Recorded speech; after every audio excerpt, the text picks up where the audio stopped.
Welcome to the Transfer Exchange Show. Today we meet up with my good friend Louis Beneventi. His knowledge is excellent. He knows everything about Chelsea from the youth team to the first team.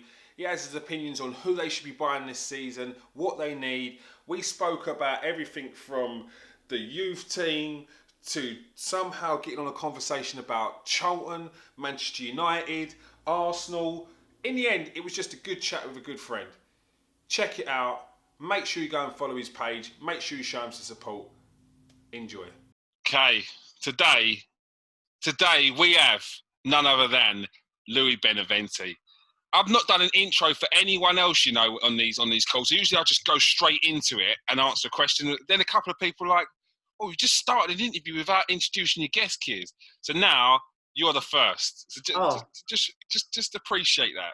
I do. We're going to ask you a few questions about Chelsea, their youth, transfer targets, because at the Transfer Exchange Show, we love all teams. I say that with a pinch of salt, love. But we show love to all teams. You show an appreciation. Do you know what? As you get older, you show appreciation just for football in general. You get out of that tribal sort of thing. Because I went through years of not even watching Man United play football. Like some of their best years, I refused to watch them because my brother was a United fan and we used to have fights over it. Arsenal, Man United. So I just refused to watch. So now I'm starting to appreciate football a bit more. Nice. It needs to be done. It's true. It's an underappreciated thing. I've always been like that, though, to be fair. Like I've always just liked to watch football. If I'm not that tribal, so it's always like whenever it's been a fan channel thing, I'll be like, we've got to be really tribal. I'm literally sitting there going, yeah, I thought Aaron Ramsey was a good player. You can't say that. Yeah, yes, I can. So it's like, and what? He's good player. I can't do that anymore. I'm like, oh yeah, no, I mean, like, yeah, I hate him. I don't have that hate. So yeah, it's just football, man. It's just football. Exactly. Right, we've seen the emergence of players like Tammy Abraham, Yes. Colin Hudson-Odoi, Mason Mount, and now Billy Gilmore. So you're starting to see the youth at Chelsea finally come through and get an opportunity. How excited are you for that? Oh, mate, it's brilliant. It's brilliant. I think you mentioned Billy Gilmore. He's been superb in his 3 appearances, but because he's I think he's 17. Yeah. I don't want to go, oh, yeah, it's going to be the next best thing. It's going to be absolutely amazing. It's one of those where, you scroll through Twitter or you go through socials, and even the BBC and ESPN and that raving about him, I'm literally sat there going, relax, take a breather, let's see what happens, see how he progresses. Because you've got guys like Ruben Loftus-Cheek, for example, who people still talk about as if he's a young player.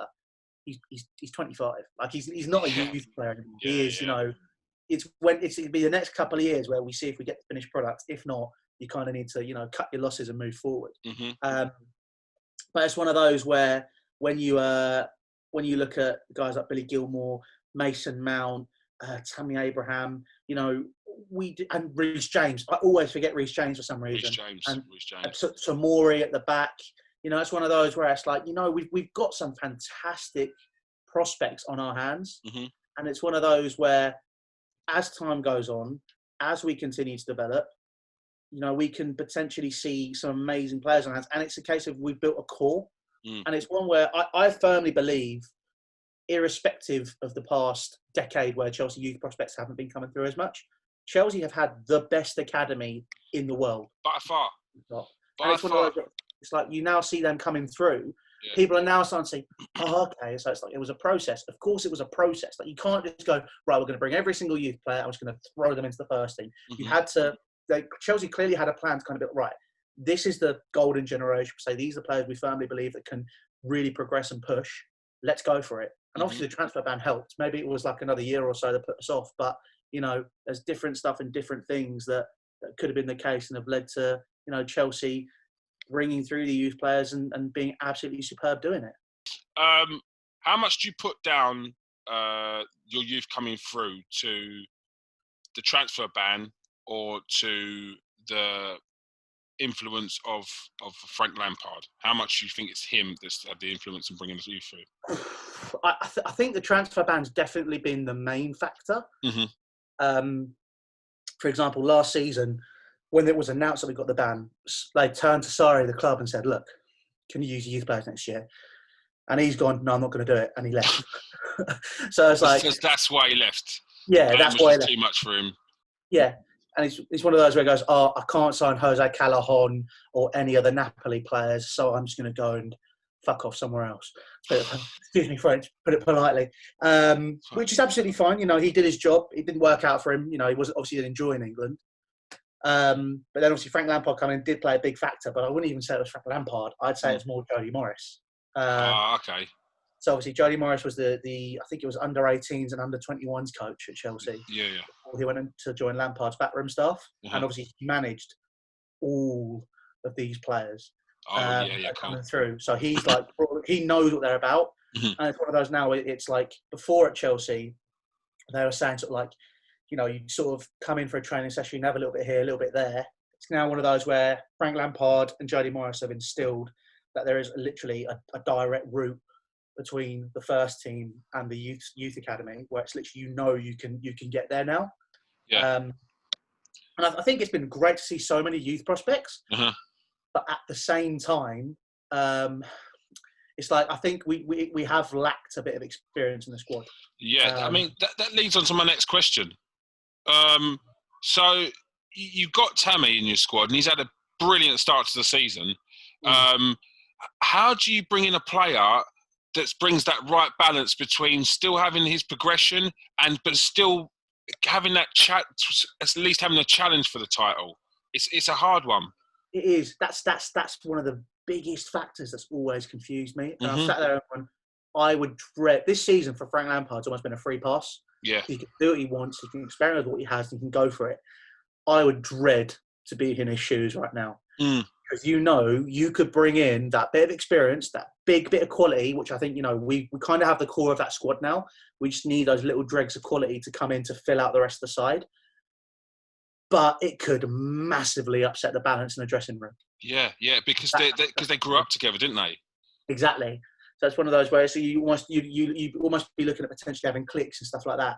But it's like, obviously, I think Giroud for us has been quality, and I think he's been like a solid backup to Tammy. But you do need that step up. So when people are talking about bringing in Dries Mertens, who's like 32 and he is on his way out, he's not as quick as he used to be. He kind of sat there going, do you know what? That would have been a really good move because he can play anywhere on the front line. He can play where Tammy needs him to. He can work with him. He can teach him stuff. He's Napoli's joint top goal scorer now. It's one of those where it's like, okay, you'd have that good bit of quality. Then he signed a contract. Yeah. But it's one of those where it's like, I think it'd be very difficult to upset the apple cart too much. Yeah. Especially if it's someone you're bringing who would bring that quality. Because a lot of our youth players, I'd say, they are all very keen to learn. Yeah. They're all very keen to push each other and very keen to develop. But it's like, you'd have to pick the perfect position. I think we are one world-class centre-back away from being a regular Champions League side now without having to worry about the rest of the top six. Yeah. It's one of those where I feel like if we had that strong leader, and people always talk about Kalidou Koulibaly, I'm not convinced. I think he's 29. He'd be 100 million. It's not worth the financing. I know. That's the thing. This is another reason why I do this show is because it started off from people, Arsenal fans, saying the same two names, Thomas Partey and Upamecano. And I was like, you've got to understand that if Upamecano and Thomas Partey both have either release clauses or transfer fees which are reasonable, every club in Europe are going to be after them if they're that good. So we've got to start looking at other players that you might want to get excited about because there's not just two players in the world that could fill the gap in the Arsenal's team. So broaden your horizon. So I then put these other players out there and say, this player's good, this player could be in this position, this player could do a job. And people are actually coming back to me and saying, I didn't even know about that player. He actually looks quite good. So it's actually doing something. Yeah. We had that. So I was having a big debate with, a guy called Football Therapy called Jan. He's a Chelsea guy on YouTube at the minute. He does all that sort of stuff. We were on an Instagram Live 2 weeks ago debating who the best option could be. Yeah. And we came to the conclusion, and you're going to be shocked by this, but let me explain. We came to the conclusion that Lewis Dunk might be the best option for Chelsea Football Club. I mean, he's not a bad player, but because he's English, because he's playing in the Premier League, he's not going to come cheap. He's not going to come cheap. But he's still going to be cheaper than Koulibaly. Yes, but do you have to go and get Koulibaly? Because there are so many decent defenders out there. Jonathan Tah, Ibrahim Konate. Yeah, but this is what I mean by the Premier League, the experienced centre back. So if Chelsea are that one player away from like a world class centre back that could come in and potentially secure the top four consistently, as I was saying. You're taking risks on Konate, Upamecano, Jonathan Tah, because one, they're young, so they might not be the best leaders.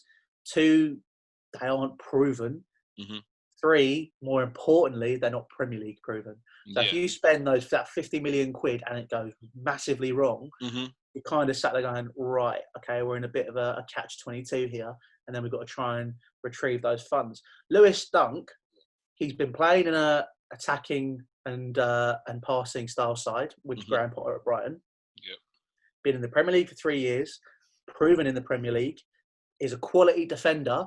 Despite, obviously, at Brighton, he is going to be conceding more goals. But, I mean, it's one of those where you look at it like Chelsea have a thing for sniffing out a bargain. And it's one of those where you do look at, I look at him and I think, do you know what? Like, he is someone who's also a leader. Yeah. He kind of fits the mould. And it's one of those where, look, I'm not saying he's Virgil van Dijk, but it's one of those where it's like, I feel he's someone that could definitely come in and improve the side defensively, which is such a big thing. It's like, if there's the only young player out there that's a centre-back that I know is a leader, that I know is quality, and I'd be like, okay, I would go and fucking go all out for him, is Matthias de Ligt. But you're not going to get him. Oh, that guy. I nearly supported Ajax because of that guy. Like, he is a leader. He's a leader. I got a Dutch footballing expert on, and I asked him about De Ligt, and he said, Kieran, he was a leader from when he was like 13. And it's the education that they have at Ajax. It's such good footballing education from start to finish. The team ethic, and they just love their football. And just the way he is, he's just unbelievable. And he's not even getting that much game time at Juventus. So it says where they're at. If you go to Juventus, I look at that team and I go, Chiellini, even though he's had a really bad injury this season, been out for most of the season, I'd still take Chiellini despite his age. Yep. Leonardo Bonucci, I would still take. Yes. All day, every day. Because he's a bit older, but he's 2 or 3 years younger than Chiellini, but he would bring that experience. 2 solid years. If you get the right transfer fee for him, I think it'll probably be potentially about 30-odd million, maybe a little bit more. I think for 3 years, like if you take 10 million a year, if you're guaranteed trophies, it's fine. The difference with them, right? And I'll make an example. I've actually, because I knew we'd talk about defenders, see my bed here, and it's a fucking state, right? If we get a good defender, this is what's going to happen. Okay? You're going to have this, you're going to go like this. Sorry, give me a little bit more. Clean sheet, done. Hey, decent, love that. See? Look at improvisation. What an analogy. It'll be nice, it'll be tidy. Where it's a 3-back, whether it's a 4-back, you get beauty. That's what it will be. I don't know whether you saw Samuel Umtiti's going for in and around 27 million. He's got a bit of a funky injury record, but I mean, the price just keeps on dropping. It's 27 million. Like this is the thing, right? When you hear that number, and I'm surprised, despite the injury record, no one in the Premier League or anyone has taken a risk. I find that mental. Yeah. 27 million in the market before, because I know monetization, we'll call it Kenneth. Yeah. Because the market before Kenneth, that was peanuts. Yeah. Now right. you're probably looking at it might go down to that as an average price. Yeah. Which will mean the City's price drops even more.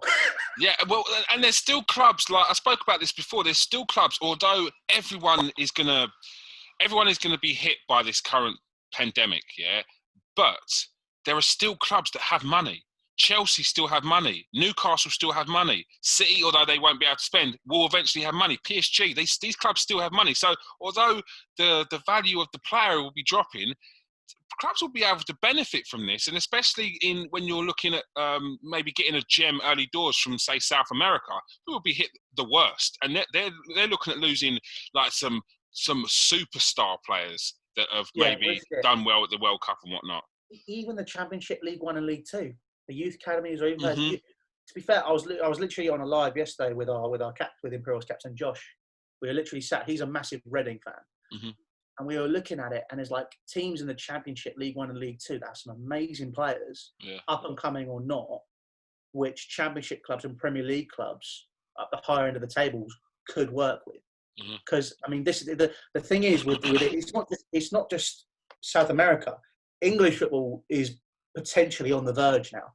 Yeah. That's the thing, because there's been such a bubble with the Premier League that now that's going to get burst. League Two, for example, rely heavily on television revenue and players signing, all that sort of stuff. You've got clubs like Stevenage, Macclesfield that could go completely bankrupt and disappear. Bolton. I mean, this is a team where, I mean, for you and I, obviously, I mean, you're older than me, Kieran, so you will probably remember it better than I do. But growing up, Jojo Kocha, Fernando Hierro, you know, you had some amazing players. Ivan Campo, Herrero, mate, they have a ridiculous team. But this is it. But you've got teams like that that are on the verge of disappearing. Yeah. Perry's already disappeared. It's one of those where it's like, when I was reading it, there's like 10 teams in the EFL that could disappear off the face of the planet. Nuts. That's crazy. That would take us down to 60 teams. but how do we combat that in a way that we, as a footballer community, and I'm not talking about us, I'm talking about the leagues here, because this is where I feel that the Premier League need to step in for the Premier League clubs that are in trouble. The Championship needs to step in for the champion, because they've made money. Like these organisations have made money over the years. So how do they combat not making sure they don't lose and these leagues still carry on? Because you can't go on a league with 15 teams in it, because you couldn't, because the teams from the conference aren't going to be able to step up. Well, this is it, and the human part of me looks at it and like this is the thing. Like even if you took it as a football YouTube analogy, my business relies on football coming back. But as a human, I don't want it to come back. Yeah. From the EFL's perspective, there is no doubt that they're going to be looking at this going, we want to help. But their financial advisor is going to be saying, don't do that. Yeah. And it's where, I think for me, it's like, you look at a club like Bury, I think Manchester United and Man City could have stepped in to save that club. Even if it would mean, I don't know, giving them something which means that, okay, your youth academy, it's going to be like Chelsea had with Vitesse, was like, you know, we loan our players to you, you use our players, develop it that way, help, whatever.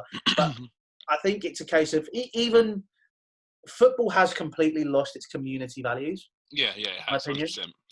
And I mean, I can say this even about some YouTube teams as well, where it's like, you know, you can see that they have lost out the values of what football is at grassroots, and because it's just a financial opportunity to, you know, say we've got a football team, whatever. For me, and I kind of, again, it's maybe going off at a tangent, but it's so important to have those values of community at the core of a football club, wherever it is, because even for people that might not have watched the English game, it's from a footballing perspective, from a historical perspective of football, it shows the importance. Yeah. And it also shows, for those that are the football, you know, football nerds like myself and like you, Kieran, it shows the tactics and the evolution of the game as well. Yeah, no, it does. Where it's like you can see the core of what the values are, and you look at the EFL, you look at grassroots, and you look at, as the stuff develops, you know, for example, a community club like Lewis, I think, for example, Lewis is a fantastic example of what I feel a football club should be. And that's not because I'm a bloody Corbynite, okay? I'm there, like, it's one of those where it's like, you sit there and you go, right, equality for everybody. It goes this far, it does this. Lewis would never get to the Premier League because that's their core values. Yeah, I know what you mean. It's stuff like that where it's really sad, because we can sit here and say, what would we do? What's the difference? What could happen? But that's all that we can do, because the people in power won't change their opinions on how to handle the situation. Yeah, my local club's Charlton, so, and I still go and see them. Great thing. And they instill that community vibe. They have children days, and they have like the Charlton community thing, like in the summer holidays. So there's kids. It's that, and you feel closer to that club than you do to these bigger clubs. So when they're in trouble, you want to help. You want to help. Charlton is a prime example. That I remember in my first year of uni, I had a mate who was a massive Charlton fan. Mm-hmm. I remember he got us tickets, and even though I went, it was the first championship game I'd been to properly and enjoyed since I was a kid. So my uncle used to take me to Palace as well, and I remember being there. And even though it was like League One, it wasn't, the most elaborate, surroundings of that, but you still felt the presence of the Valley. You felt those community vibes, and you felt, do you know what made me feel close to the ball? And you're going to laugh because it's so ironic and because it's me. It was like when you go to the ground, it was the smell of the hot dogs and the smell of the, and the flags and everything there. And then when you go in the ground, you have your pie and your pint. Yeah. And it was cheap. And you kind of sat there going, this is football. Yeah. This is what I like. It still smells the same. I went there recently. I had that same thing. It's the same smell, man. Along Valley Floyd Road, it's exactly the same. You get into the turnstiles. The feel is exactly the same. It's one of those, I love it. And it was what's gotten as well is I don't know if you guys were going to it. There was the Save Our Youths. So they're going to do the tournament. Oh the yeah. And it was stuff like that. Whereas I was thinking, you know what, it's bloody brilliant. Man. Yeah. And it's stuff like that. Where even when guys at the sidemen do it, and they do it all for charity, and they use the Valley. Like Charlton is such a welcoming club, and I mean they're a club that are having trouble. They are. Yeah. And also, I just want to say, Johnny Williams representing Tunbridge Wells out there, my guy. You know what I mean? Mate, I go on nights out with Johnny. See him every so often down in Tunbridge Wells. But it's like it's like even when I speak to him about it, and it's like he is very homegrown. He loves where he's from. Yeah. And he's kind of that's why it didn't work out for him at Sunderland really. But it's one of those where it's like he loves Charlton because it's a bit like Crystal Palace in the sense of community vibes. I think South East London do that really well. They really well. But it's one of those where it's like it's a massive value that goes missing, and it's also the reason why clubs fall down because it's almost like because they care about other people too much, which isn't a bad thing. I think that's the most important thing. You need to value the people around you more than anything.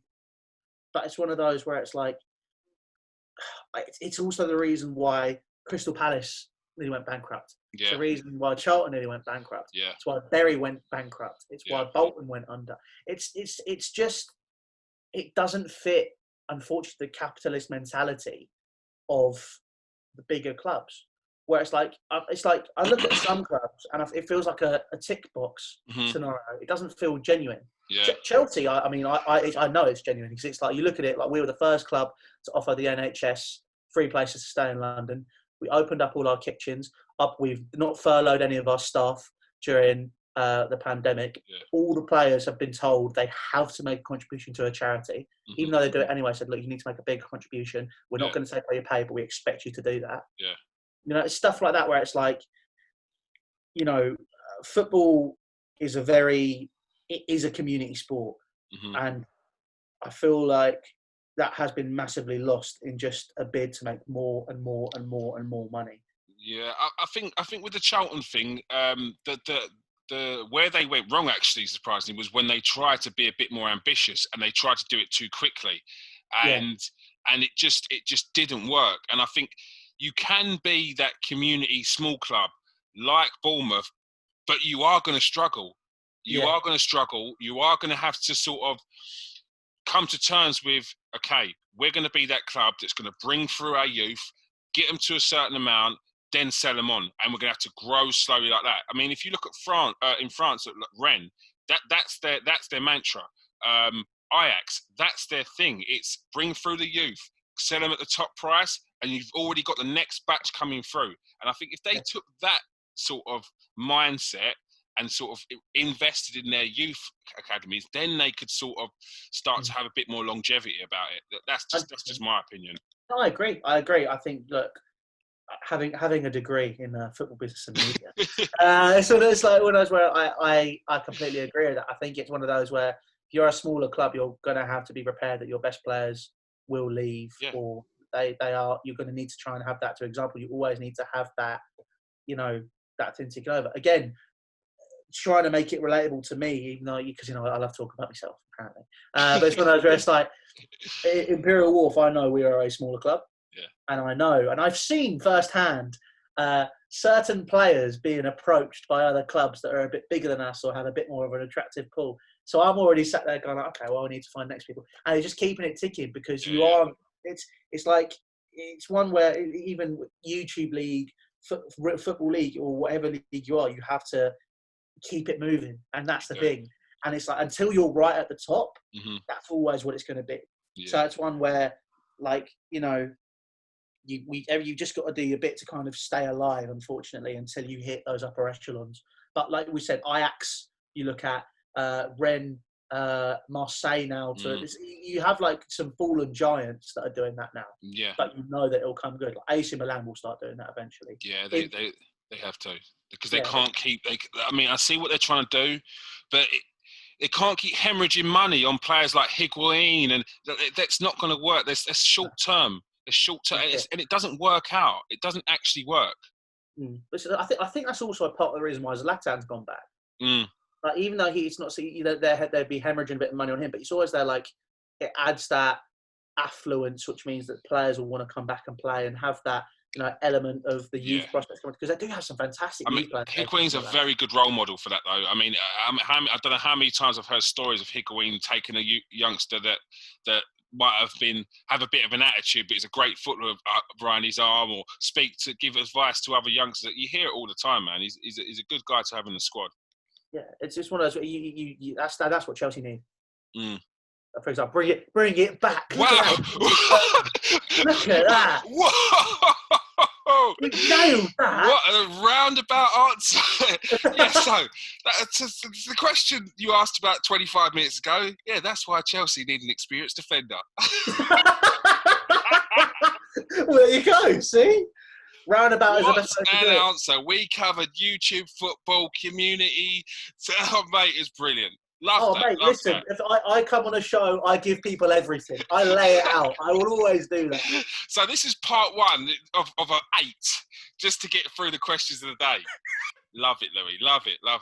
All right, you just signed Ziyech, and you're saying you need a centre back. But what else do you need? Because I see that you seem to be linked with, which was surprising for me, a few attacking midfielders. Maybe I saw you linked with Kai Havertz. I see you linked with Isco. So maybe it's a bit of creativity that Frank Lampard seems to be feeling you need as well.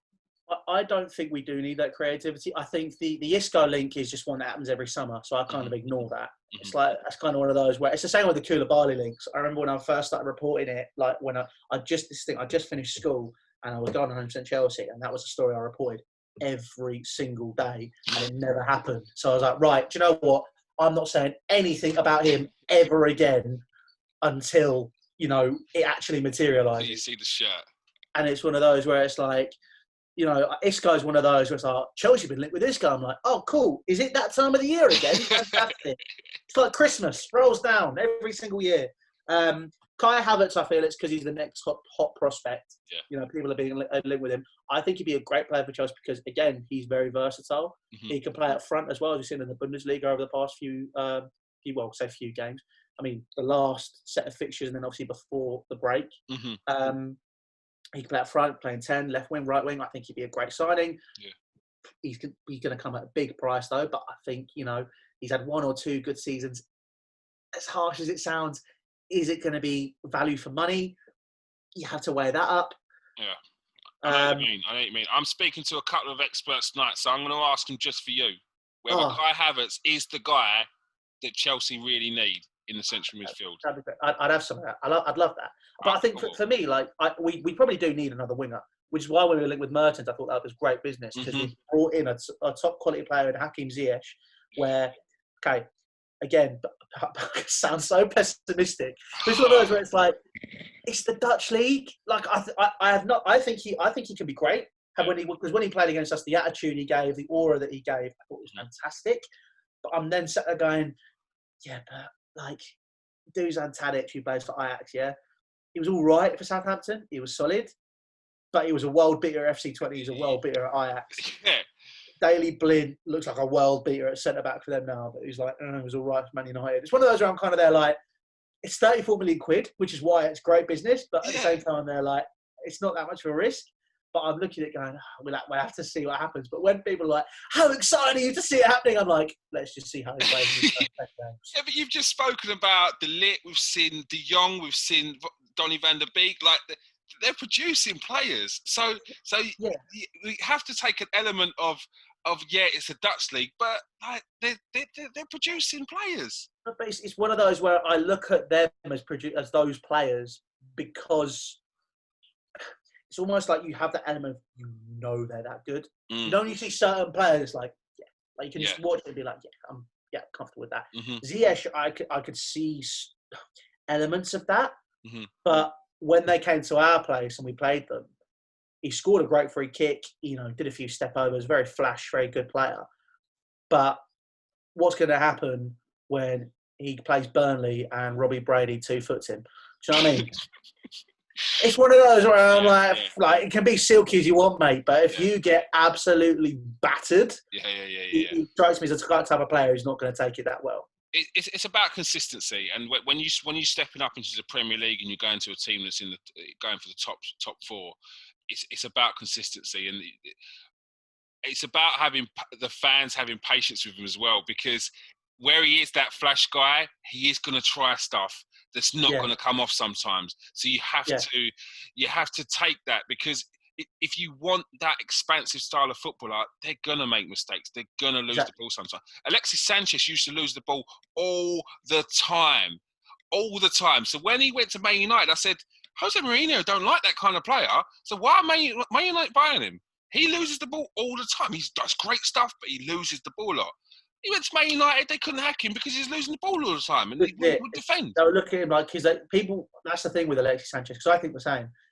I used to think he was that very industrious right winger, which is why Mourinho wanted him. Very industrious, up and down all the time, powerful. It's like he is all of that, but he is more silk than that. Yeah. That's why he was so good for Pep Guardiola at Barcelona. That's why he was so good at Arsenal for Arsene Wenger, because it's very expansive football that was being played. But you're not going to get that while you're playing for Jose Mourinho. I'm surprised he didn't do it for Solskjaer, though, because even though the level of player isn't as good, they are playing a bit more expansively and giving freedom to players. But that's also like when he's not been doing very well at Inter. He's been doing all right at Inter, but he's not been a world beater. Yeah. It's like, you're playing for Antonio Conte. You've got to be structured as well with him. Exactly. It's just Italian football managers. Yeah. It's one of those where it's like, you've got to, if you're playing for that, you've got to have that solidity about you. You have to be very structured. But Alexis Sanchez is a street footballer. That's not what he does. Yeah. So that's one of those where you have to kind of find ways to fit him in, but that's why he's not worked there. That's why you've got so many players. Lukaku is industrious, which is why he's the perfect fit. I think that guy's so underrated. I know he misses a few chances, but I just feel like he's one of them players that just needs the arm around his shoulder, and you're the main man. And it's just I don't feel like he got that at Man United. I feel like after he missed a few chances, it was just a bit like, he can't hit a barn door, and it's just like players hear this stuff. Players can hear as soon as you get the ball and you sarcastic claps. It's just like you've got to give it back a little bit. To be honest, I think Romelu Lukaku went wrong when he bulked up, massively bulked. That's what ruined it for him, I think, because where he used to have, he still had the physicality when he was a bit more slender, but he also had the pace. He completely lost the pace when he bulked. Yeah. And he literally just became that target man, hold the ball, and you'd bring other players in. But he was more than that. He was more of a hench winger, like winger striker that used to cut in on his left, and you just couldn't stop him. He was, and that's the thing. And I think if he hadn't gone to United and he had come to Chelsea, I don't think that would have happened. And I think he'd still be Chelsea's striker. because he's proven. Do you think that in his head he thought that he had to add a bit more bulk to sort of to be more of an athlete at Man United? Do you think that's what he needed? What he felt? I mean, do you think those instructions? Yeah, well, I mean, look, we can't be in his head. We don't know what made him think that. Mm-hmm. He might have just fancied it. Yeah. I mean, but it's one of those where it's like he's still a quality centre forward, mm-hmm. but I think it was probably Mourinho wanting that. He felt he wasn't physical enough. He Drogba. He wanted Drogba. Yeah. He wanted another. Well, even Drogba never got that big though. That's the thing. Like Lukaku at Everton was Didier Drogba reincarnate, in my opinion.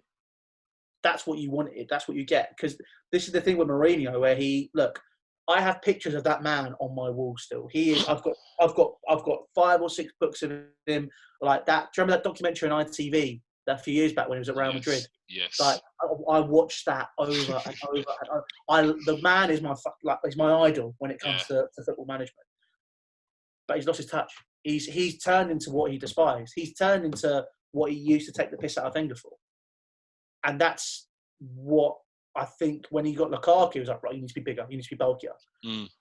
And the Premier League, it doesn't want that anymore. It wants the physicality, but you need the athleticism still. Yeah. Yeah, and it's one of those where it's like, I think, there was the element of that, and I think, potentially that's what cost Romelu Lukaku. There's no doubt. You look at his numbers for Man United; they got value for money there. Yeah, of course they did.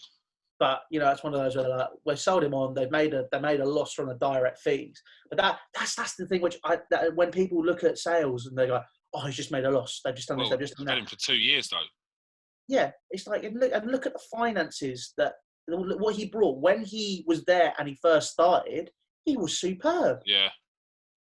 And but then he just bolts and bolts and bolts and bolts. And I'm not gonna lie, look, I'm a bit of a Graham Souness when it comes to Paul Pogba. I think he's a very silky player. He's a very good player. But when people talk about him being one of the best central midfielders in the league, he hasn't played enough this year to be one that, in my opinion. He's great for France. Don't get me wrong, but I think he's got the right players around him. There are times where I feel he looks a bit more like he's more focused on the brand than the football. Do you think that the players that Man United have brought in and potentially still bringing in will give him that lift though? That sort of, do you know what? Actually, I'm starting to believe in this project. Okay, let's reposition that. I'll ask you this question: Does Daniel James tick that box for you? No, but Bruno Fernandes does. And if I've got a Bruno Fernandes around me, I'm thinking, maybe we can link up here. We could do something here. What are they going to bring up top? I don't know. That's the next question. Oh no, Mason Greenwood's the best striker in the league, mate. No, this is the problem. This is the problem here. I've had so many arguments here because it was when Lukaku was about. I don't know how we've gone from Chelsea to Man United, but when Lukaku was about, and I was saying that you can't get rid of Lukaku and just have Rashford as your main striker. He's too young, and this is like one of the biggest clubs in the world. Like you can't just have that transition. It burn out. Lo and behold, they got rid of him, and he's got shin splints, and it's like stress fractures. And it's like you get that from overplaying. He's only young. He's still growing. It's too much. You need another striker in there with him. And Mason Greenwood isn't the answer to have next to him. Mason Greenwood should be the third option.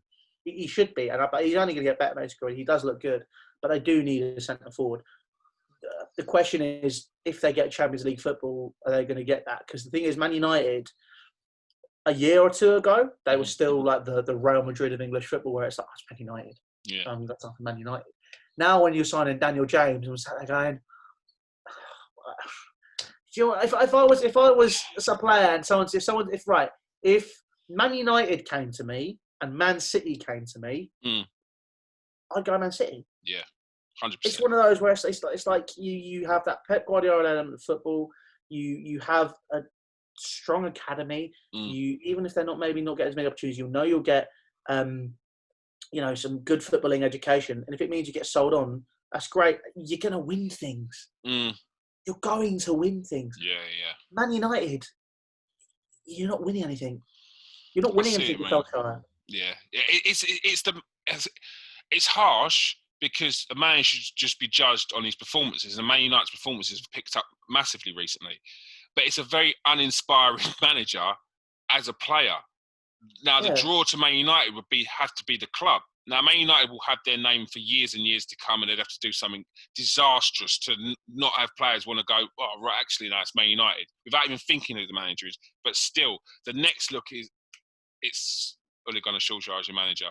And it's a bit like, if that was someone like Pochettino, it would be a bit more like, do you know what? I can see what he done at Southampton and at Tottenham.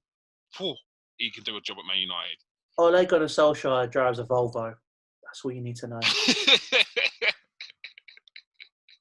Frank Lampard turns up to training in a Bentley. Ole Gunnar Solskjaer turns up in a Volvo XC90. He's humble. He's humble, Louis.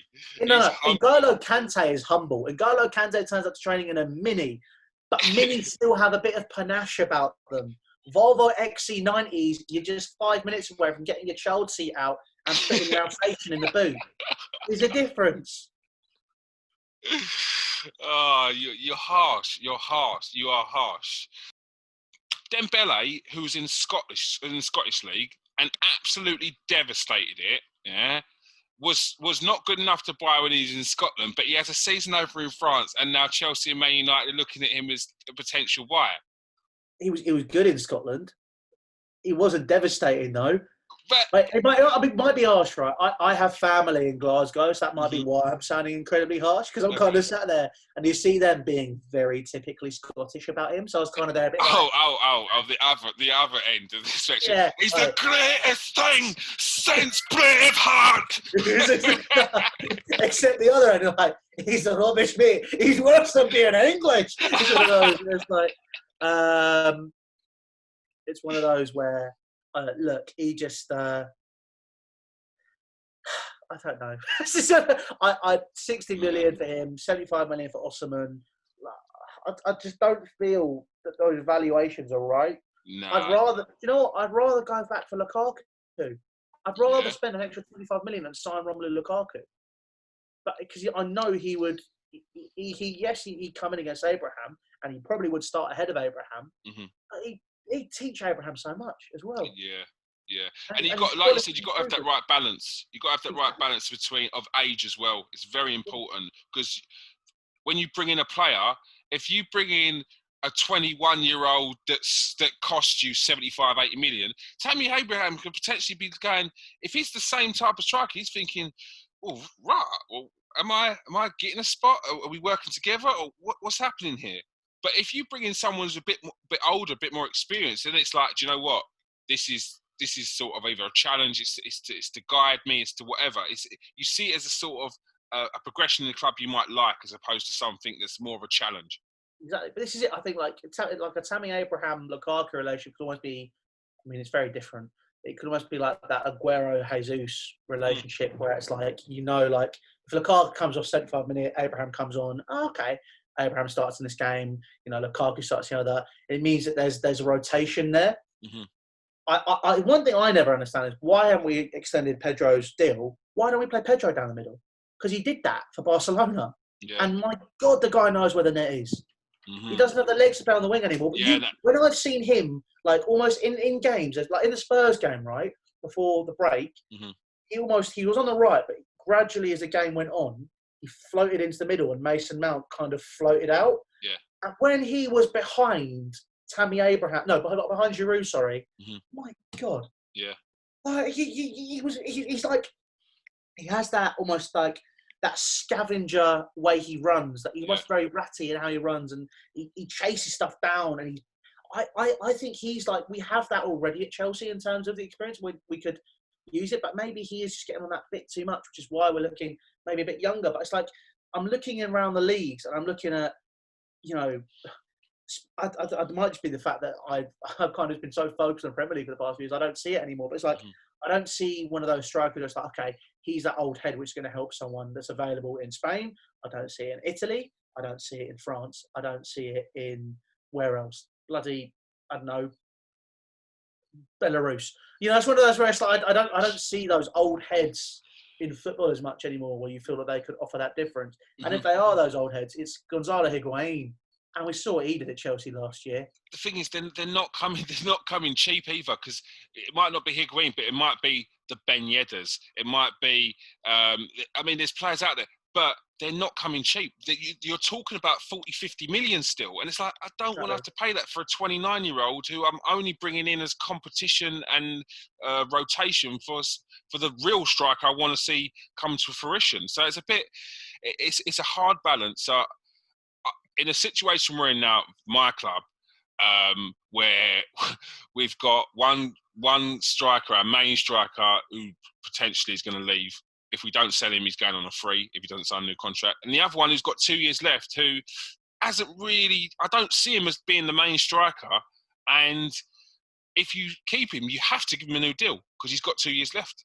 If you sell him now, it's starting again. It's Arteta's getting in the team that he wants, and I'm happy to wait. I'm actually excited about some of the signings we are. It's not the big names. It's a gem out of here and someone who's like good potential there. And I'm happy to take more of a risk on that than some of these other names that I'm seeing around, and they're like 50 million for a Rodrigo. Lacazette reminds me of a Firmino type player. So it's one of those where it's like, he might not fit. He's like again, another Liverpool player, Salah. Didn't work at Chelsea, but he found a home in the style of football and the culture at Liverpool. Yeah. Lacazette could go to West. Remember, when he was at a link at West Ham, or when he was at, or like if it was a Liverpool and became the number 2 at Liverpool. He fits those molds perfectly, and I think he'd fit at Chelsea. Like when someone said like Chelsea would link with Lacazette a few months back, I was like, ooh. Like he's not going to come cheap, but he is still that older head-ish who's got the experience. But he's one of those players where he'll get the ball, he'll hold it, he'll hold it, and then he'll give it off. Which is why when him and Aubameyang were linking up so well a couple of years back, that was the reason why, because they complemented each other. You put him in that Liverpool team instead of Firmino, he holds the ball, he brings in Mane, he brings in Salah. Yeah. You put him in that Chelsea team, he brings in Christian Pulisic, he brings in Hakim Ziyech. It's one of those where it's like, it's not an obvious move, but it's something which is like, do you know what? I think he has the ability to work somewhere else. I just don't think Arsenal is the right place for him. I don't.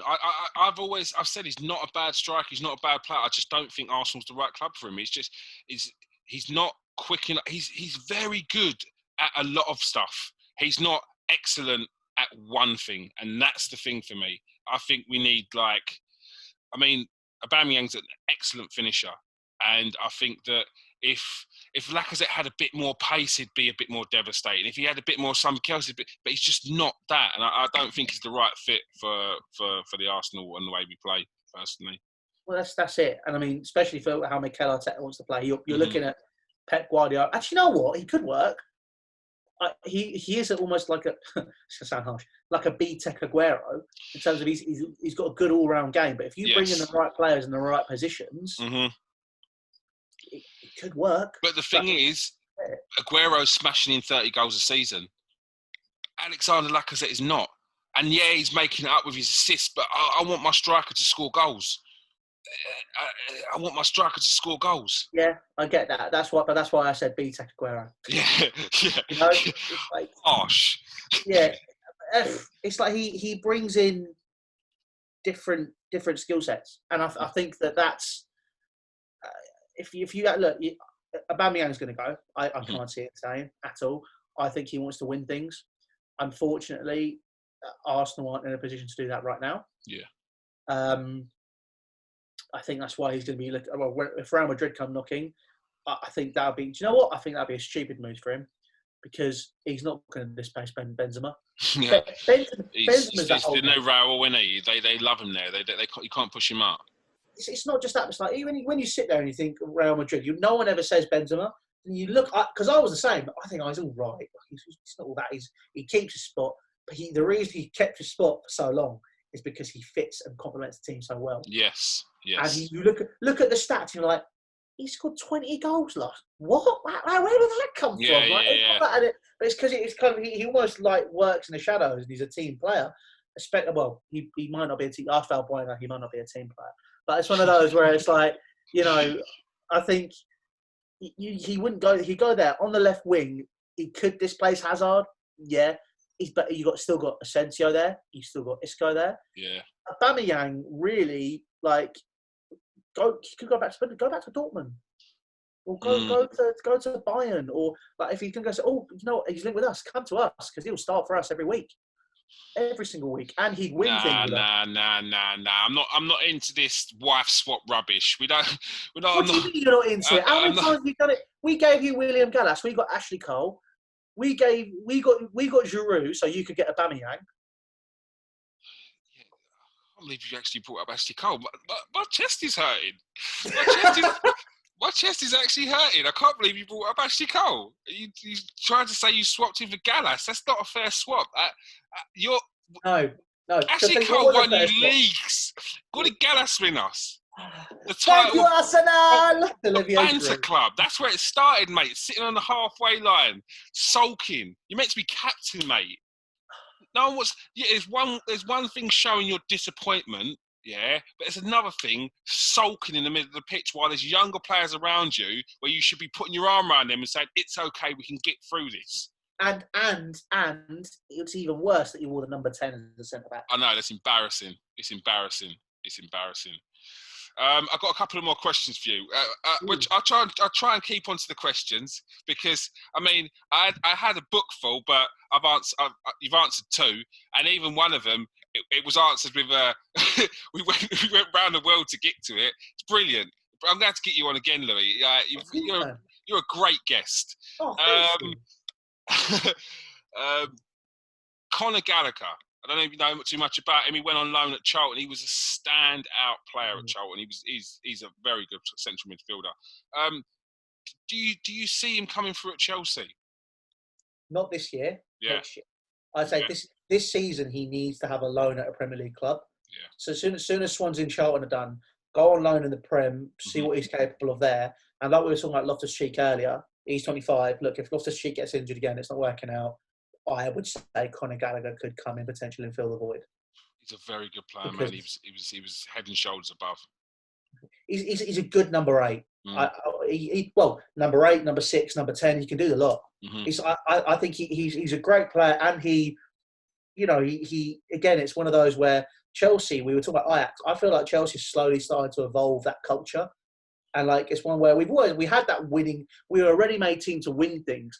Obviously, we've taken a few steps back, but now it's one of those where it's like I think slowly but surely you're starting to see the culture develop again at Chelsea, and Lampard's a big part of that. And it's one of those where Chelsea now, people will say, "Oh, but is Lampard going to get sacked? Is Lampard going to get sacked?" Chelsea aren't that type of club anymore. Even with Conte, look at Mourinho's second stint and look at Conte. Yeah. Mourinho's second stint, if that was Roman Abramovich, like months and months, Roman Abramovich, like 2 years before that, Mourinho would have been gone in September of the second of the 15-16 season. He would have been gone by September. And he was still there in December. Antonio Conte took the beginning of pre-season last season. Sarri was still here in June this year. And it was them that wanted to go as well. So it wasn't the push like it used to be. It's like Roman Abramovich is no longer regarded like Henry VIII. He's not just chopping off wives' heads. He's giving them a chance. He's doing it because he wanted Pep Guardiola, and Pep Guardiola turned around and said, "Well, I'm not going to Chelsea because you're just going to sack me if I don't get the results." So it's a process. It's one of those where it's like I look at Lampard, like even if Lampard is not going to be there for the next decade, which fingers crossed, I hope he is. I hope he's there for the rest of my life, mate. Even though that wouldn't make any sense. But it's one of those where it's like, I feel Frank Lampard offers that. It's those links. Like what Chelsea. The thing is, right? If you look at Chelsea, I think that the blueprint for the culture of the club is Mourinho's first stint for Ancelotti in his first season. You had the link between the board and the manager, and you had the link between the manager and the players, and you had the link between the manager, the players, and the fans. It was all there. Conte in his first season, all there, and he always had the link with the fans. Ancelotti, the same. Sarri didn't have a link with the fans. That's why it didn't work. Yeah. I mean, you look at football Twitter, some of you might tell you otherwise, but look, as a match-going fan, look, I liked him. I thought he was the right manager at the wrong time, but it's one of those where it's like, it's all about those links. But like Frank Lampard, he offers everything, which is why we're talking about Conor Gallagher as well on youth prospects. It's that link. You've got the link between with the culture as well, between the board and the manager, who was part of that winning culture previously, who then understands how to reinstate that. You've got the link with the manager and the fans because it is Frank Lampard. You have that link there. Mm-hmm. You then go to the manager between the link and the players. You've got that because of the culture and what Frank Lampard is. You then have the link with Frank Lampard to the youth. You have all these offshoots. I should write a book on this. I think that'd be great. It's one of those where it's like, it's that culture which is starting to cultivate, which could make all the difference at Chelsea. And Conor Gallagher, I look at it and go, look, if we brought in a central midfielder, you've still got Bakayoko, Danny Drinkwater on the books, Ross Barkley, who's had a good, revival for a few games, but that's Ross Barkley. He turns up for 2-3 games, disappears for a year. Mm-hmm. It's one of those where it's like, look, he's proven to have bits of quality in it, but he's not there all the time. It was an £8 million move. I'd offload him. Then he's like, okay, he goes. Conor Gallagher steps into that void, and that's 3 central midfielders, and you sign one really good one. Oh God, we don't even need to sign central midfielders. Yeah, we have so many. But the important thing you said was culture, and if there's one thing that I feel like I got the same feeling from our current manager in Arteta, is that culture he spoke about. That is why it resonated with me so much, because I still can't say I truly like the culture at Arsenal, and I haven't liked the culture at Arsenal for a good few years, and I'm putting that down to the fans. And okay, they might have not enjoyed what they've watched on the pitch, but I feel like you've lost the element of the support side of being a fan.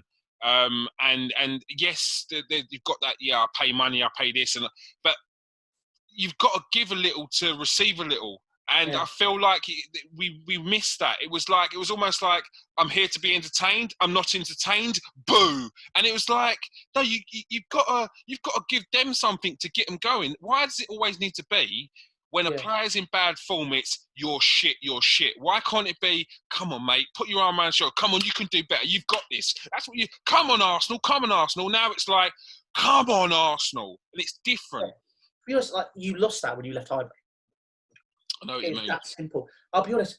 I think other than West Ham, Arsenal is the worst stadium I've been to. And I'm not gonna lie. People always bang about how good away support is. Mm-hmm. Arsenal's away support and Liverpool's away support. I mean, Liverpool. I mean, that's a whole.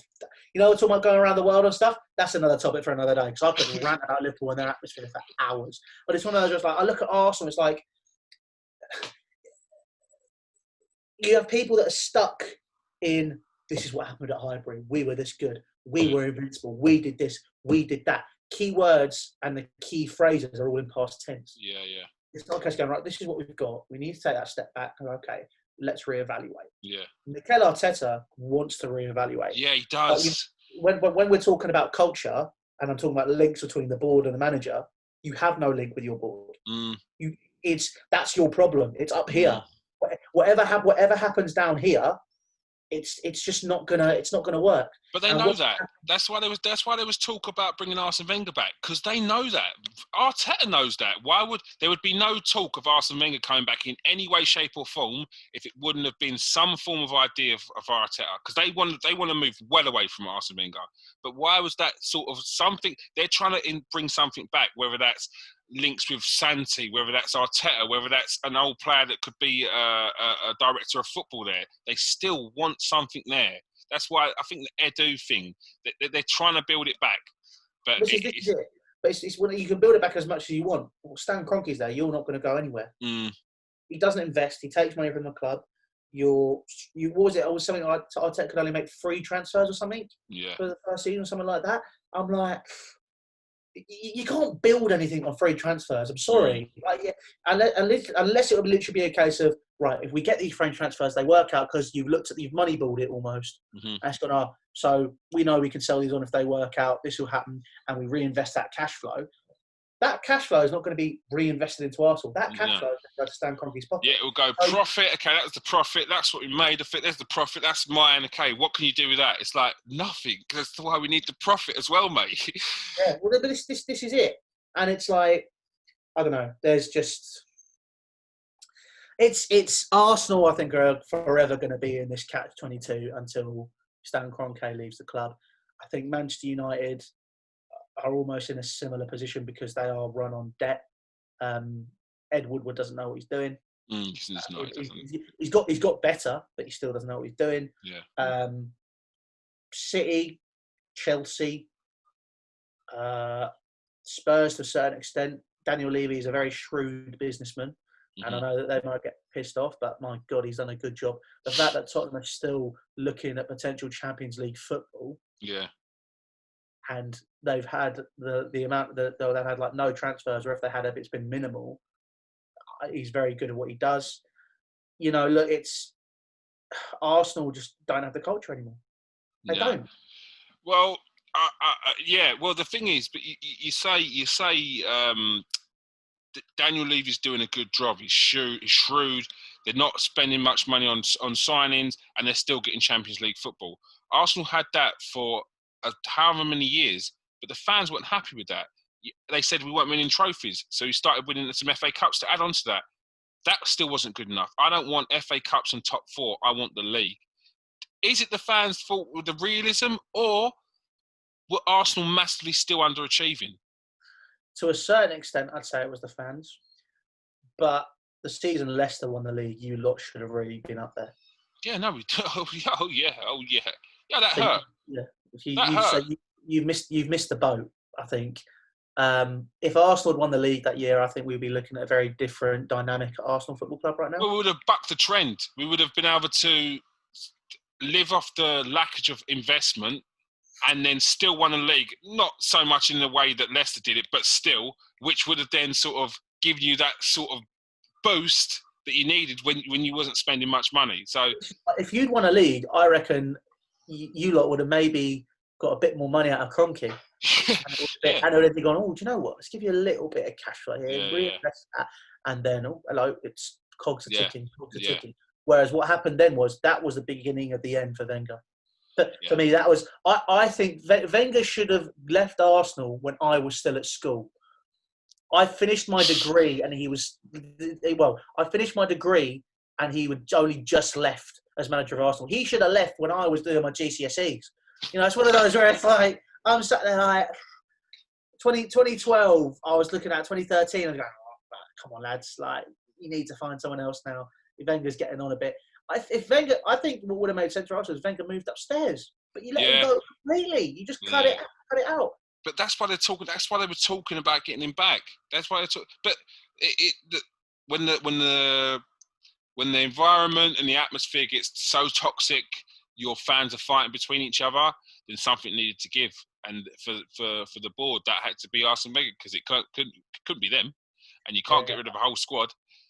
You need the fan base there, so it was an easy option. I just found it ironic that when he left, there were so many Arsenal fans, and still, like when the video came up a few months back, no, it wasn't last month, like 2 weeks ago, when he did his final speech at Arsenal, and all the Arsenal fans on Twitter, we miss him so much. Oh, you were so good for us.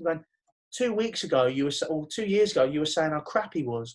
2 years ago, it's like. I still have a go at them guys because they turn around to me on a couple of pods and they've turned around and gone, oh no, I look back and I think now maybe Arsene Wenger didn't do too much of a bad job when we were still just getting Champions League and winning FA Cups. And I'm like, are you having a laugh?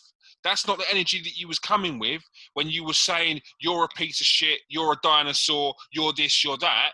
Now you want to say, oh, maybe he didn't do a bad job when he was getting. No shit, mate. He was massively overachieving. He was a dinosaur, yet he was still overachieving. Yeah, that's the thing. He got left behind in when I was talking about that 13-14 period. He got left behind then because he failed to evolve. But he didn't evolve. He can't really evolve when you're a pensioner. It's one of those where it's hard. Like, okay. It's hard. You want of years and years of him being in charge of this and the scouting and this, and he's got all these fingers in the pie. You want now someone to come that's younger than him to tell him that this is the guy that you should be signing. When he's already knows about that guy and thinks, no, that's not the guy. He's not the right guy. So it is. I understand it. Eventually it was his time. I just didn't like the way that he went in the end. I thought it was he deserved a lot more respect than that. Yeah, he was kicked out the door. Yeah, and it leaves a bad taste in my mouth. Mhm. So we'll move on. But the last question of the day, Louis, who are you most excited about coming through at Chelsea in the next couple of years? Ooh. Could be any age range. I'm going from 15 to well, it could only go up to about 18, really, 20. But who are you most excited? The veteran squad coming back in. 15 to 16. Well, I mean, he's already kind of had a few games at the first team squad, but I'd say Billy Gilmore. I'm looking forward to seeing a bit more of him. Mm-hmm. What does he bring? What does he bring?